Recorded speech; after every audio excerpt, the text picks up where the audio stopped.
ये नहीं ऐसा होगा, नहीं, ऐसा किया जाए, ऐसा करके दिखाया जाए। ये असंभव की बात नहीं, संभव की बात। तो जब ऐसा समय आ जाएगा तो ये सब अपने आप हो जाएगा। लेकिन बात असली है कि बताया क्यों जा रहा, उस समय को देखने के लिए तुम जिंदा रह पाओगे, बात तो असली है। अगर कलयुग जाना देखना चाहते हो, सतयुग आना देखना चाहते हो, तो साकारी हो जाइए, आप देख लोगे, दोनों दिखाई देंगे आप कि कलयुग की तरफ से मिट रहा है, कलयुग में कलयुग जाएगा। पहले बाबा जी का सूत्र क्या, कलयुग में कलयुग जाएगा और कलयुग में सतयुग आएगा। कलयुग अपनी जगह रहेगा, कलयुग आ चला जाएगा। बड़े बड़े विद्वान इस पर यानी मतलब विचार कर रहे हैं कि अभी कलयुग का प्रथम चरण है, 5,500 वर्ष है, बाबा जी कहते कलयुग चला जाएगा। वो बातें पूरे नहीं सुनते कि कलयुग में कलयुग जाएगा और कलयुग में सतयुग आएगा, कलयुग अपनी जगह पर रहेगा। इसी में कलयुग सतयुग आते जाते रहे, वो अपनी जगह, ये हमेशा अपनी जगह पर था। ये सतयुग में भी कलयुग था, तभी तो बाप बेटे में झगड़ा हो गया, हिरण्यकशिपु प्रहलाद में। यही कलयुग जब त्रेता में तो भाई भाई में झगड़ा करा दिया, रावण विभीषण में, और यही कलयुग जब द्वापर में तो मामा भांजे कृष्ण और कंस में झगड़ा करा। कलयुग का तो काम है। कलयुग का मतलब कल है युग, कल माने लड़ाई झगड़े का युग, और उसका पूरा प्रभाव देख लीजिए आप आज परिवारों में, समाज में, देश में, दुनिया में।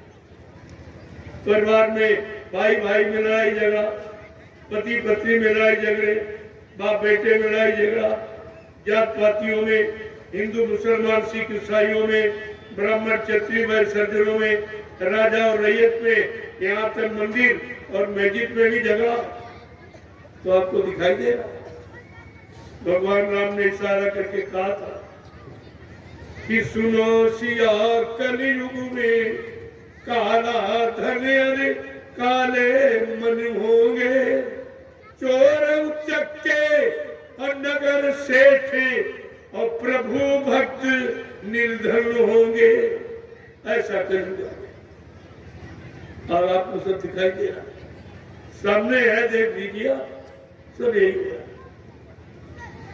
वर्षा न हो देव ऋषि, जब देवताओं की वाणी झूठ नहीं होती, ये तो संत महापुरुष नामी सतलोक से नामी धाम तक उनके वचन वाणी कैसे झूठ हो जाए, इतना भी आप नहीं समझ पाए। यही तो चीज समझने की थी। कबीर साहब जब आए सर्वप्रथम कलयुग में वही है, वो नाते तो संत नाम लोग जानते ही नहीं, उन्हीं से संत नाम चला और संत मत उन्हीं से। जब आए वो तो वो जीवात्माओं को जगाने लगे। ये तो काम कभी यहाँ किसी ने किया नहीं था, बड़ा लोग आश्चर्य करने, और काल भी बड़ा आश्चर्य में पड़ गया। काल कह रहा भाई ये काम आप क्या कर रहे, देश हमारा है, हमारे देश में आए हो और आप मनमानी कर रहे हो, ये शुद्ध और जीवात्माओं को जगा रहे हो।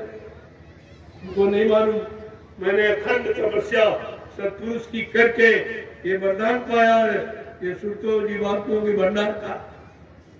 उन्होंने एवं मस्त कह के हमको ये भंडार दिया। कबीर साहब कहते हाँ तुम्हें जो एवं मस्त करके दिया, तब ये भी तो कहा था मेरी एक संत सूरत, एक संत बोध मृत्यु मंडल पर आता जाता रहेगा, वो जीवों को जगाता रहेगा, उसमें तुम्हारी कोई दखलंदाजी नहीं होगी। कह रहे हाँ ये तो कहा था। अच्छा ये बताओ कैसे तुम ले जाओगे जगा के?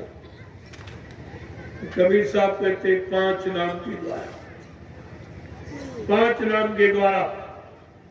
तो सुन के काल बड़ा हंसा, कहा तुम्हारे 5 नाम की आशा और हमारे हैं 84 फांसा, तुम्हारे 5 नाम क्या करेंगे?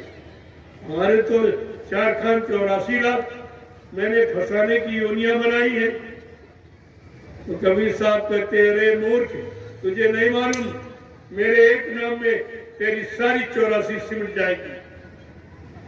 पहला नाम काल भगवान का ही तो, उससे तुम्हारा कोई संबंध नहीं है, लेकिन फिर भी उसके देश में हो तो उससे झगड़ा करके नहीं जा सकते, उसे सम्मान दे। कहा उसका नाम लो, रूप पे याद करो और दृष्टि से, अंतर की दृष्टि से प्रणाम करो, वो खुश हो जाएगा। जब खुश हो जाएगा तो दरवाजा खोल देगा, तो उसके देश से तुम निकल जाओगे।